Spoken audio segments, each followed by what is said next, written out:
Okay, I think we are live now. I am going to share the thing what I said I was gonna say it. So this should now be on all of our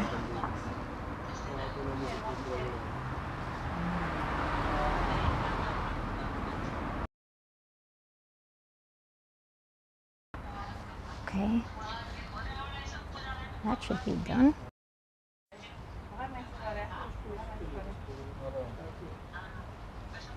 Okay, fine.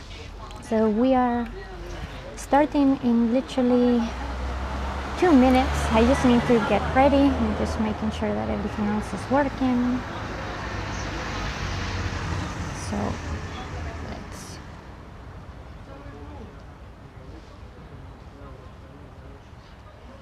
let's make sure that the gimbal is indeed stabilizing, because, well,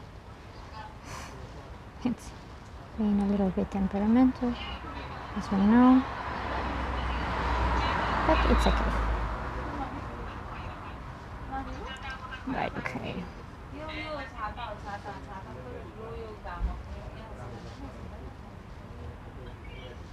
Okay, fine. Right, well, I'm just gonna give it a couple more moments and then we will get started.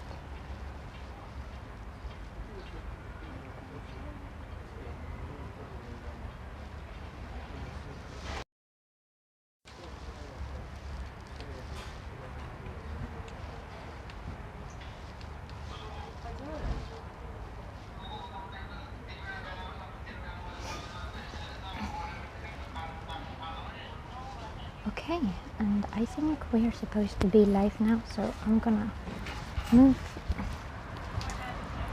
to the area where we are starting. If you guys can see me and hear me, if you could let me know, because messed up, I don't really know if it's working all that well or not. Oh, hey Diane, how are you doing? Thank you so much for joining. Hope you're having a good day. I'm just getting here to the starting point of the tour, so give me just 1 second. Excellent. Okay, great. Well, if you can hear me and see me, then that's all good. I just hope that the gimbal survives something, because oh my god, it's been quite a day. Jesus, it's been, yeah. Don't ask me how I more or less fixed it, because it will be quite embarrassing, but it seems to be holding up, so that's good. Okay, well, we are literally just about to get started. I'm just gonna let this car go, because, well, we're in an interesting spot here in Valletta today. In fact, we're not in the city of Valletta at all, but we're gonna having views of the city of Valletta. So a very quick introduction before we get started. Hello Marta, how are you doing? Thank you so much for joining us. So for those of you who may not know me, my name is Dr. Lilian Céspedes González, and I'm a historian. I have a PhD in history, and I'm also a tour guide. And today we are touring from Malta, but we are not in Valletta like the other day. Today we are actually in the neighborhood where I'm staying, in Msida. In fact, we are by Msida's Marina, which is what we're going to be looking at today. And we are also going to have views of the area of both Floriana and Valletta. So we're looking into Valletta rather than walking through Valletta, and we're going to have some beautiful views of this gorgeous marina, which is actually super important both for Malta and in general for the maritime sports community. So I am going to turn the camera around. Like I said, the gimbal should be fixed now, but if it gives up on life, well, I've just assumed that if it's not gonna like me, will not like me, but we will try and make it work. So if at any point it just messes up or whatever, let me know. I think I have pretty clear view here of what the machine is doing, but in any case, let's turn the camera around and let's get started here in Msida. So I'm just flipping the camera now. Excellent. So here we to take off the zoom so you can see that we are right here in the beautiful marina of Msida. So like I was mentioning, in case you've just joined the tour now, we are in the neighborhood of Msida, which, well, I say neighborhood, but actually apparently Msida is a village for Maltese standards, and that's because, well, the population in general of Malta isn't very big, and of the area of Valletta even less so. So Valletta is actually what you see here in front of us. In fact, let me make use of our zoom feature in here. If I zoom in, you're going to be able to see a wall there behind all of these beautiful ships. Well, that is still part of the fortresses of Valletta, but that is into the neighborhood of Floriana and Pietà. So Floriana and Pietà are essentially the kind of dormitory cities of Valletta, if you like. And I use that term very loosely because of the size of Malta in general. It's the concepts of urbanization are a bit different than everywhere else in the world. Just for the sake of context, and I'll take off this so you can have a better, clear view of everything. The city of Valletta in total has less than about 10,000 inhabitants living in there currently. The metropolitan urban area of Valletta, which is where all to be, has a total population of just under 500,000. So village, district, dormitory city, if you see what I mean. Potato, it very much is depending on where you come from in the world. In any case, this is part of the neighborhood where I'm staying. It's quite literally at the end of the neighborhood, and it is the nice part of the neighborhood. I'm staying in an area that is mostly residential. As you can see, I don't own a boat, I don't own a yacht, and I don't actually know all that much about the boats or ships that you see here. But if you know anything about ships, or even if you just have a little bit of cultural knowledge of the area, you would know that there is actually some very expensive boats docked in here.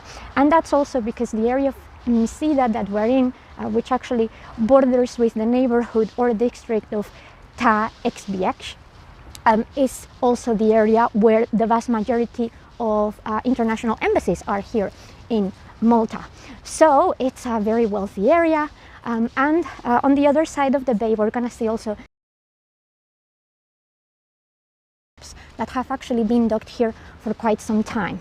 So what we're going to do is we're going to kind of cross here in just a moment, but I wanted to show you this beautiful ship that is just docked here, and that, by the way, is actually a restaurant. It's called the Black Pearl. So if it's giving you Pirates of the Caribbean vibes, then you are 100% in the right spot. But first, let me just tell you a bit more about what you're seeing here. So on top of the yachts, boats, and Marina of Msida, like I was mentioning, the beautiful wall, which keeps on stretching and stretching and stretching and stretching and stretching way beyond what we can see on the screen right now, are still part of the fortifications of Valletta. This is the fortress that starts being built as far back as the Middle Ages. We have evidence that different parts of the fortress of Valletta go as far back as what we call the period of the later Middle Ages, so the 14th, 15th century, but the majority of the developments that we've seen in the previous tour and in here today are the result of the hard work of the Knights of the Order, which, in case you don't know who the Knights of the Order are, they are the Knights of St. John that previously were part of the Hospitalier orders for the Crusades. So we're talking of a fortress that in its majority or in its best shape was actually redone in the middle of the 16th century, following the siege of Valletta in 1565. So a little bit of context. Well, that is what we're going to be seeing today in the backdrop on top of the marina. And here we have this beautiful sail ship, which has now been entirely refurbished, as you can see, as a restaurant for us to enjoy. Now, overall, this whole area in Valletta and in the surrounding areas, so most of the establishments are not open, and of course it is a Monday. I promise you, this area yesterday was packed with people, which is one of the reasons why I decided to do the stream today, because, well, it would have been frankly quite impossible to otherwise get us here. It was, easier to, well, appreciate things. The entire point of this view is not just to be a boat that is just there. It's supposed to reenact the historic value and the maritime culture of Valletta, which is of course one of the main reasons why this country even exists, because their navy, their ships, etc., have been a source of income, a source of defense, and a source of entertainment for the vast majority of the island already since their beginning in the prehistoric times. Remember that Malta has been settled at least since the Neolithic. We actually have some of the oldest standing structures in the world in this country. And we know even those early communities came here by boat. Not boats like this one that you're seeing here, of course. I would be quite impressed and surprised to find a Neolithic boat like this. It would have been a bit more modest, but you get the idea. Well, this is a very sort of tranquil and idyllic part of town, but instead of going by the water right now, what I'm gonna do is turn around so I can show you why this place is also important. We have right here the Royal Malta Yacht Club. Like I said, sports that have to do with the sea, water sports overall, are very important in this country, and in fact a very important race takes place here in the Marina. Many of these boats actually contribute to it, which is the Rolex yacht race. So as you can see, it's not just a matter of prestige, it's a matter of proper competition and proper sportsmanship. And well, this is not something just unique to Malta or Valletta in that sense. Whenever we've seen a maritime community, they very much try to exploit all of that because, well, it's part of their cultural identity essentially. So if maybe it seems a bit on the nose to have so much bling just docked here in the marina, I promise you it's not just for show. It actually has a legit valid reason to be located there. Now, some of the houses that you're gonna see here on the upper level of the marina are some of the cleanest, most modern buildings in this area, and that is because, like I said, here in this part of town we have a lot of the embassies. The area that we are in is very, very safe. Malta in general, from my experience and from what everyone else tells me, is a very safe country. So it's not just because the wealth is here, but you know, I think in some other countries we have a tendency to associate areas where there is wealth with areas that may not be safe. Not the case here. Overall, it's a pretty chilled and relaxed area of the city. And places where to eat. This whole area of the marina, whichever side of the marina you're in, is all full, as you're gonna see, with different places where to have a drink or to eat. And again, perhaps cliche and perhaps something not surprising, but when you are an island surrounded by the beautiful views of the Mediterranean, you want to exploit those views. And this is not just for the sake of the tourists, by the way. The locals love it just as much as anyone else to actually be out here enjoying their surroundings. So I think places like Malta and these kind of areas sometimes have a reputation of being very touristy, and I would be lying if I told you that that's not the case, because of course, you know, this is a country that lives of tourism. They have to live, guys.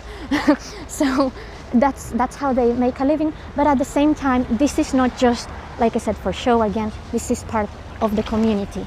Well, this is the other side of where we could come through if we would have followed over from the Black Pearl.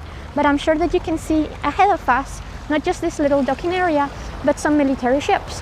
So this is part of the Navy base for Valletta.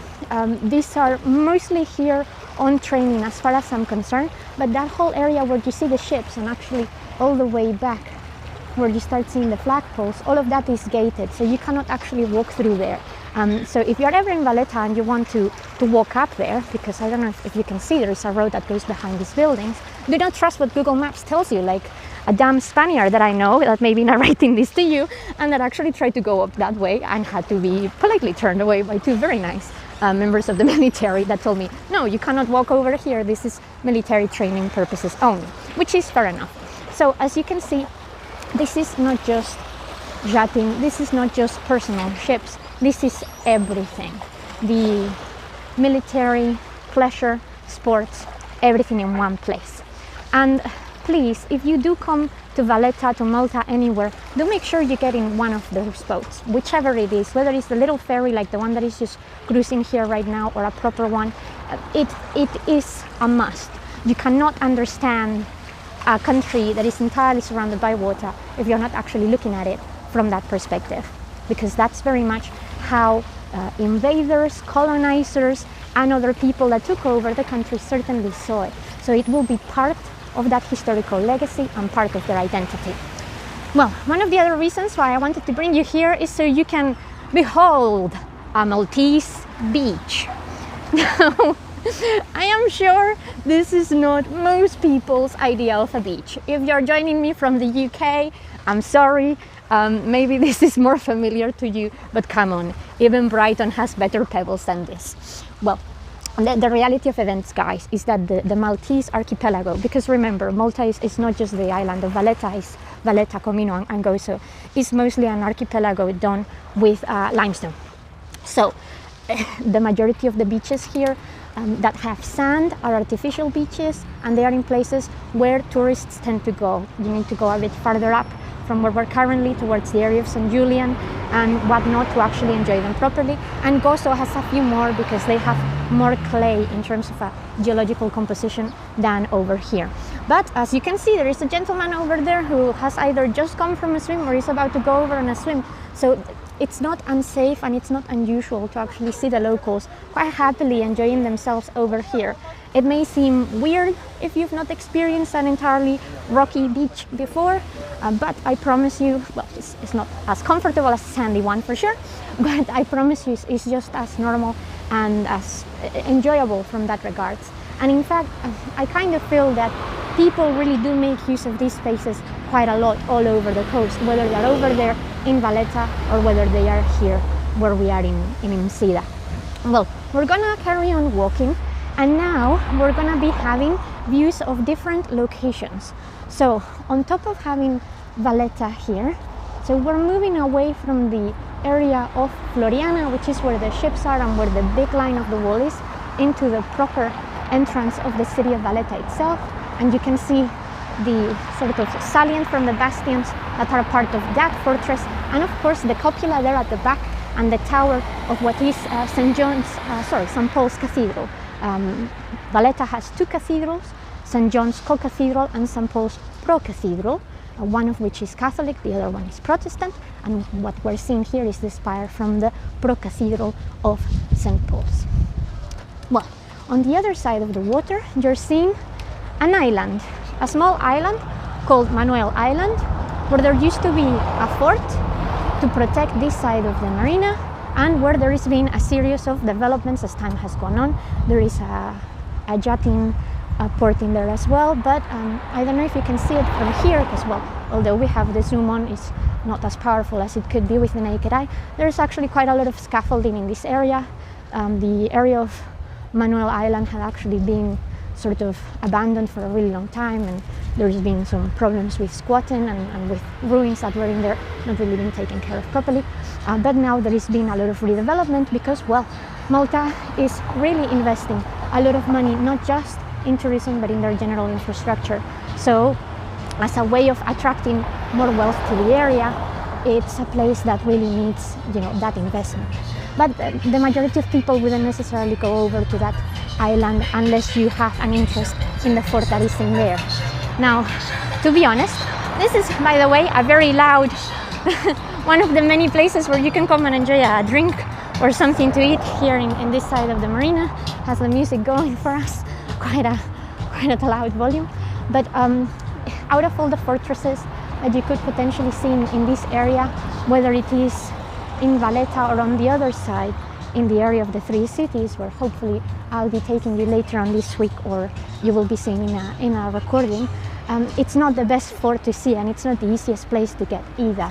So if you really want to visit the forts and you really want to understand how this big military expansion happened here in the area of Malta, you're better off visiting the others.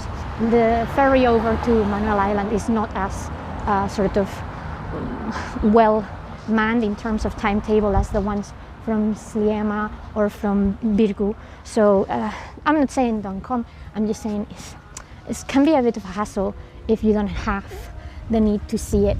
There are better options that are a bit more accessible and affordable from that regards.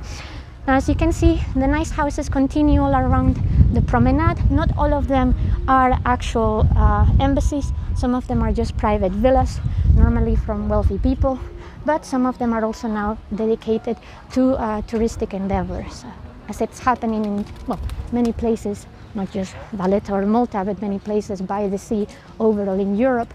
A lot of these old houses or newly done villas are being transformed into Airbnbs or, you know, similar things like that, for the sake of propelling tourism even further. And actually there is a concern, or there was a concern, that Valletta specifically was becoming one of those places where locals didn't live because it was all just for tourists. But actually, since the pandemic, that has been changing, and some of these places are being, well, repurposed, not just for tourism, but for the wealthy that can afford to come back to the city, to live not necessarily in the city center, but very close. From the area where we are to Valletta city center, you can walk there in about 45 minutes at a leisurely pace. Then you can take also the ferry a little bit farther down from here, or you can take the bus. The ferry takes a little bit longer just because, you know, you need to be waiting for it, and it can take as long as half an hour between one leg of the journey and the other. The bus tends to be quite reliable unless it's on a weekend. This is one lesson that I've learned, guys. If you're in Malta, do not use the bus on Saturday and Sunday. Definitely not on Sunday. On Saturday, only do it in the morning. So, you know, you're warned. But Bolt, oh look, I think I summoned them. Bolt, Uber, and e-cars to move around the area. Hey Polly, how are you? I see, yes, the pigeons. The pigeons have been everywhere. It's been impossible for me to actually film today anything without a pigeon getting in my way, honestly. They are ruthless, and they kind of have their own gangs. I was trying to feed a little sparrow that they had been bullying for a while, and they I kind of felt like it was West Side Story, but, you know, just 4 pigeons against one little sparrow. It was quite funny. But yes, the birds in Malta, there are no seagulls, and that's actually something quite surprising considering that we are by the sea. But there is not a big presence of seagulls, but there are lots and lots of pigeons, and they are not necessarily like pigeons that you may be familiar with in other parts of Europe or the UK. But some of these are proper wild pigeons, so not necessarily, you know, the dove-like things that we know.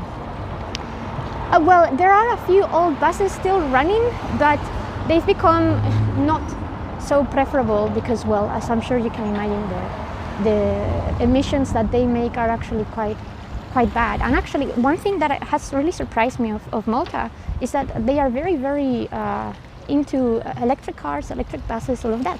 One of these apps for moving around, like Uber, EC cars, it's all about electric cars, and it's actually cheaper sometimes to order one of those than just a traditional car.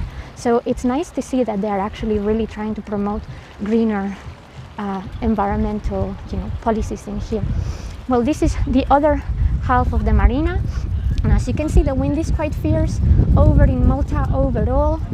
It's something that a lot of people don't expect. I certainly didn't know that when I came here, but I've kind of been explained by the locals that a lot of the time, to have this beautiful weather, you know, the clouds need to be coming and going. So that's why the wind is one of those kind of hidden secrets about the island, particularly this time of the year. The weather that we're having in Malta right now is completely unseasonal. It's not normally this warm in in November. We are at 23 degrees in the heat of the day. Earlier on today we were at 25 degrees, and even though the breeze can be a little bit obnoxious at stages, I promise you that because of the stone reflects a lot of that heat back onto the street, which also helps keeping the houses cool, you end up completely baked one way or another. So I promise you it feels a lot higher, and of course completely being surrounded by water, it means that the humidity levels in Malta are very, very high. So some days we've been at 27 degrees but with a 90% humidity, which actually feels a lot stronger than what you may originally think. Well, we're gonna carry on, and we are the interesting thing about this marina, we're not gonna do it all because, well, we wouldn't have time for it. But this marina, all the way from the edge of Valletta, from the neighborhood of Pietà, throughout Msida and the rest, you can actually walk all of it all the way to St. Julian's, which is, not the next town over, but the following town over in the island itself. And that is really surprising. I mean, I've not done the walk, so I cannot confirm neither deny whether it's an easy or an enjoyable walk to do. But I am aware that it's actually very popular for runners, and it's something that people really do here. So they may start, well, you see from here the peak of St. Paul's and the cupola there at the back. As far back as you can join into the pier there, they will start running all the way here over through to Msida, then to Sliema, and then to St. Julian's. And it is a very, very, well, it's very flat, which is good, but it's a very long distance. However, the views are stunning. Hey Sil, how are you doing? Thank you so much for joining. Flip, oh my goodness, Polly. Yeah, I'm not looking forward to being back in the UK in a couple of days. I think the weather contrast is really gonna be something difficult for me to digest. So I am bracing myself.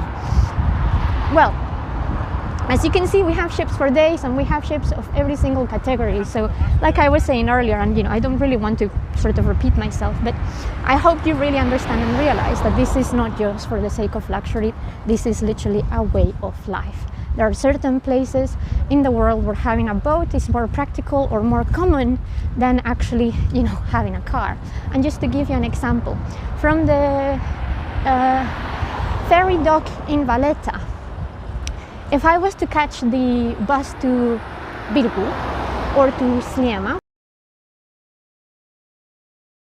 about 45 minutes to get there by bus, because it has to go all around this body of water that you're seeing here. If I take the ferry, it takes me less than 15 minutes and it's cheaper. The ferry from Birgu to Valletta is £1.50, and from Valletta to Sliema I think is £1.20. So, euros, so even cheaper than that. So as you can see, it is very much something that has become part of the dynamic of the city. So again, if you're here, it's kind of like, not that it's the same, but from the point of view of, comparing it to something that perhaps maybe a bit more familiar, it's like Amsterdam or Venice with their canals. You must use the water to really understand how the locals live. Well, here we have a fair form, more of these villas by the water. The majority of what you're seeing, by the way, and the majority of the construction in the neighborhood that we're walking, it's very, very, very late 19th century to early 20th century, and in fact after the Second World War. Why is this area so modern? Well, it will be really with the arrival of the British Navy, properly speaking, into Malta, that areas outside of the main cities would be properly urbanized. So that's the reason why we don't see typical Victorian houses, perhaps. This is the later colonial style, and a lot of it has been then redecorated to suit a more national feeling in that sense. It was very important during the reconstruction of Malta after the Second World War to reclaim their identity as part of their independence from the British Empire. So, the balconies, the use of this particular type of stone, and a general sense of classicism mixed with Baroque is really at the heart of what sort of stands out as typically traditional Maltese architecture. And adding greenery everywhere. I don't know if you've been able to see whether it's little flowers, pots, small trees, etc., etc. We don't have big green patches in this country. It's actually a very arid country from that perspective. And if you are watching me from YouTube and even from Facebook, you would be able to see the video right before this one is a short clip from Gozo, where you can see the countryside, which is actually completely it's just dust in that sense. So that gives you an idea of how arid and dry this land is. So any kind of greenery that the locals can bring into their landscapes is very much appreciated, even by the locals themselves. There is a beautiful plaque in one of the side streets in Valletta from the council that actually says thank you, because the neighbors have started putting out plants and things like that just to make the street nicer and not so bland. So as you can see, it's very much a place that really screams to me community rather than just tourism. Well, just so we can have a quick recap of what we're seeing from here, because we have the best of both worlds. On the far right, with the cupola and the tower in there, that is the edge of Valletta. By the way, I have recorded a tour just there that walks through the lower half of the city, so we will be able to see that shortly. Over here, right in front of us, that is the island of Manuel Island. On behalf, by the way, Manuel, from one of the members of the order who was Portuguese and who actually became a very beloved grandmaster here in Malta. He's also the reason why we have in Malta one of the oldest, best operating theaters in Europe still. And here we are still in the Marina of Msida, which is now actually crossed over to the next neighborhood, which is Pigeons. So many X's in there, and apologies, my Maltese is not very good, so if I mispronounced it, there we go. Now this is one of my favorite houses over here. As you can see, it's very classical in that regards. I love what they've done here with the plants, and again, even though as you can see it's a main road, I promise you this is never particularly busy, even on peak hour, and even though there is traffic incoming, it's not honestly a bad place to be at all. It's very serene and very calm, which is why I really wanted to do one of these streams here. Not so much, you know, full of all of the history and culture, but just beautiful, chill, which are the overall I think is very much the actual vibe of Malta as a country. It's not a country where anything happens in a rush, but I think, well, that's typical of most Mediterranean societies. I was told when I was in Greece earlier in this year that the heat and the warm water makes you want to slow down, and I can kind of understand where that's coming from. But you know, I think we can take a piece of advice from that page book. Just kind of try to slow down. Right? It's the same concept of la dolce vita in Italian. Sometimes we just overcomplicate things, and just being able to, well, admire and appreciate what we have is, I think, it's just nice. And definitely being able to appreciate all of this is not something that I can do on my day-to-day, so I'm very appreciative. Thank you, Malta, for this gift, and for the gift that keeps on giving, because it's become quite an interesting thing. I was never one of those people to try and find like super Instagrammable places, to be honest. It was never my thing. But in this place, it's almost impossible not finding them. You take a random sideway and it takes you down a weird set of stairs that takes you down to a tiny marina of its own right. And it's idyllic in there and peaceful. So it's no wonder why people since the 17th century started including Malta in the Grand Tour. That's what the Grand Tour is. So I'll explain a little bit. The Grand Tour was this, tour, funnily enough, haha, that started, the idea kind of starts in Italy, and it was something normally wealthy people or people from a special sort of strata of society did for the sake of educating themselves. Normally men, occasionally women as well, to just essentially engage with culture, not just in Italy, but in places where art, architecture, etc. had excelled. Of course, Italy, from that regards, was the place to be. But you know, Malta was actually part of the Italian kingdom for some time, or at least some of the Italian kingdoms. For example, the kingdom of Naples for a little while. And there has always been a tight affinity between Italy and Malta, just from proximity. You know, Sicily, kilometers or 60 miles away from here. Either way, as you can see, not very far. It takes like 25 minutes on the fast ferry, something like that. It's really not long. So it's no wonder that those wealthy people started coming here by boat. And even early, from those grand tours of the 17th century, oh, thank you, Polly, it's clear that people came to this island and they were enamored by the romanticism and everything that they found in here. It was very compelling. People wanted to just sort of get lost in Malta, and that's one of the reasons why it's also been such a strategic place. It's not just the fact that, you know, it occupies a very, very well spot located in the middle of the Mediterranean, or over to Egypt, as if it was, for example, for the British, etc. In terms of communications between Europe and Africa, it is idyllic once again. And I kind of feel that's the reason why a lot of this, luxury that you see here comes to Malta, because that idealism, that Platonic, quaint feeling has never really left, and it's definitely something that I think, I don't know if exploited is the right word, but definitely relied on even nowadays in terms of tourism for the country. So, sometimes we use tourism for the right reasons, sometimes we don't. I'm not really gonna make a bad comment on that front, because at the end of the day, Malta went through a very nasty time in the 20th century, and if you have good resources and you can use them, then use them.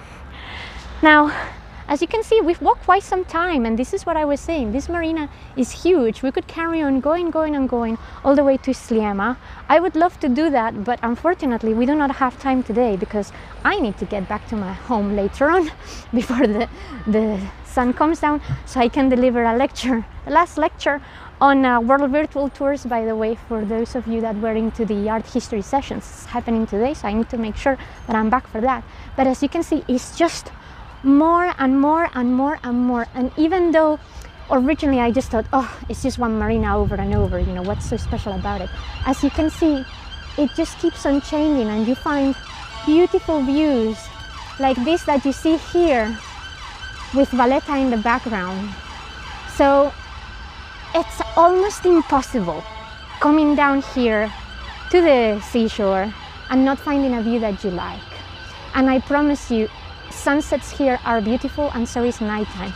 The problem that we have in Valletta and Malta overall is that at night there is not a lot of illumination, so it's not too bad, but I kind of feel that it's not so bad for you guys watching, but it's actually a lot harder for me to walk around with not so many street lights, because I could not see where the hell I'm going.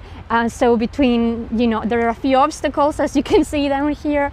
Between that and the gimbal, it's not the greatest for health and safety, but if you ever have the chance to come, just, to enjoy yourselves here, I definitely recommend that you have a small, pleasant walk for as long as you want here in the marina at night. So it will definitely be, or at least at dusk, it will definitely be a different story altogether.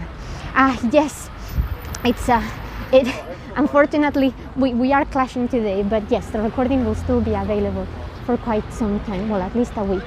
So as you can see, it essentially engulfs all the way from the edge of Valletta all the way to Sliema. Now we are already on minute 37. I think the point where I was gonna stop is a little bit farther from this bridge, so we're gonna keep on moving. But as you can see, it's just a lovely place to just come and enjoy the city. Because this is such an easy walk from me. Whether it's to the end of Msida's Marina, is 15 minutes down the road for me. And if I come here, which is a little bit farther down the way, hang on a moment, I need to find the non-existent pavement. Okay, so I said this earlier, I'm gonna say it again. One thing that really bothers me and stresses me out about Malta, no shade, but it just stresses me out, is the lack of proper pavements and proper crossings sometimes. You kind of have to just guess and go with the flow. Like, the road is okay for both pedestrians and cars. And that's fine, because thankfully nobody drives here like a maniac. But as you can see, I need to cross somehow, and this is not very not sitting well with my British acquired tastes of neat, tidy pedestrian zebra crossings, etc., etc. Well, it's definitely one of those things that I think takes a while to get used to, but the roads aren't really unsafe. It's just if you are not, if you are not used to it, it may seem weird. Like this, you see people are literally just walking around in the middle of the road, and if I was back home in Southampton, I would be like, oh, these people are crazy. But here is just perfectly normal, and as you can see, the cars stop when they have to stop, etc., etc. I've only had one incident, and I think to red, where they had just completely gone. But yes, oh God, yes, Polly, completely different from Athens in that regards. Athens is crazy in terms of traffic, while here in Malta overall, very, very easy.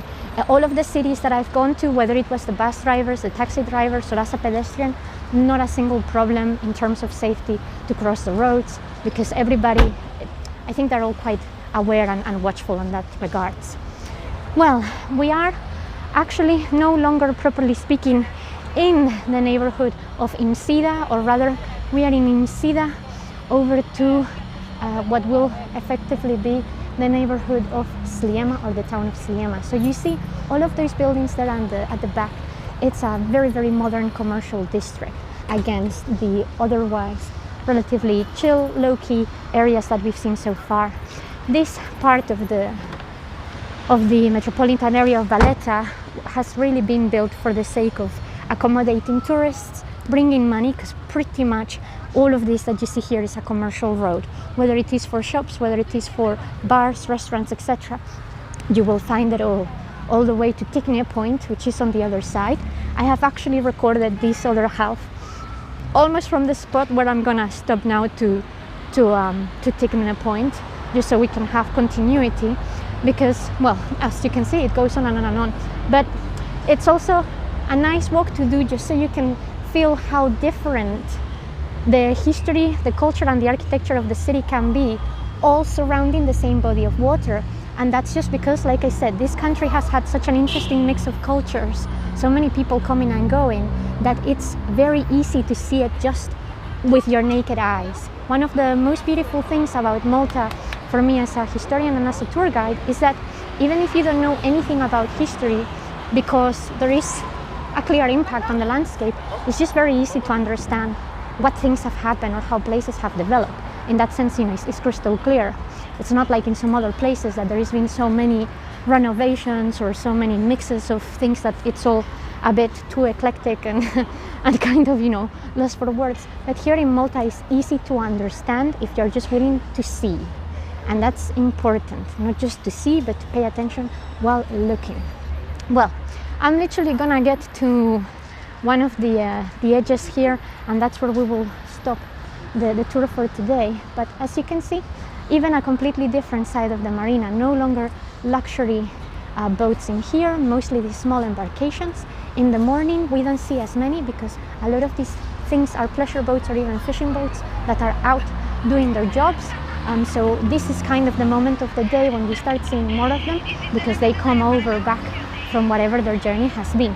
And the closer we get to where the tall buildings are in Sliema, the closer that we get to the big commercial cruise ships around the harbor area, or the touristic boats. So again, it's a very interesting contrast between the tourism and what the locals are all about.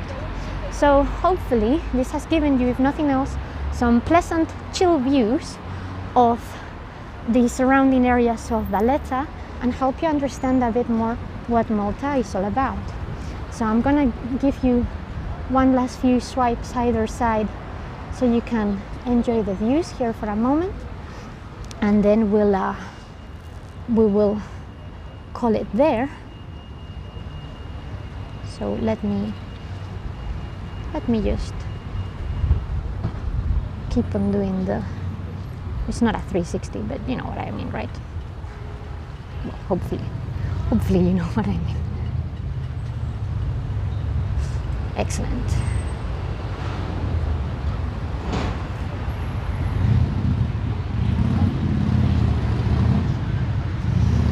And there we go. Okay, so I'm gonna turn the camera now so I can say hello and goodbye. Let me do that. There we go. So that's all for today, guys, at least for now. Like I said, I have recorded from here to the other end, because the views, being able to surround Valletta entirely through the water just changes the landscape and is so beautiful. So I will have a recording, because I don't know if I'm gonna have time to do another live stream from here, for sure, from the area of Sliema over to Valletta. I have another recording from the area of the which shows places like Fort St. Elmo, and I am hoping tomorrow there will be no tour.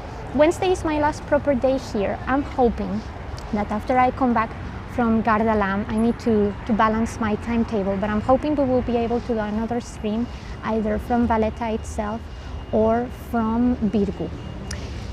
Unless I get really crazy tomorrow and we do a tour from Mosta or Mdina. I don't know. We shall see. I'll take the gimbal with me just in case.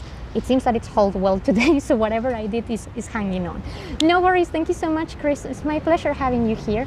And as usual, thank you so much, guys, for joining us, whether live or later on. If you are new to Travolution, well, thank you so much for joining us all the same. Welcome to the family. And remember that you can support us on PayPal and Buy Me a Coffee on Travolution Tours. World Virtual Tours. I'll see you very soon for finally more art history. Thank you, Polly. Take care. And I'll see you later, guys. Bye-bye.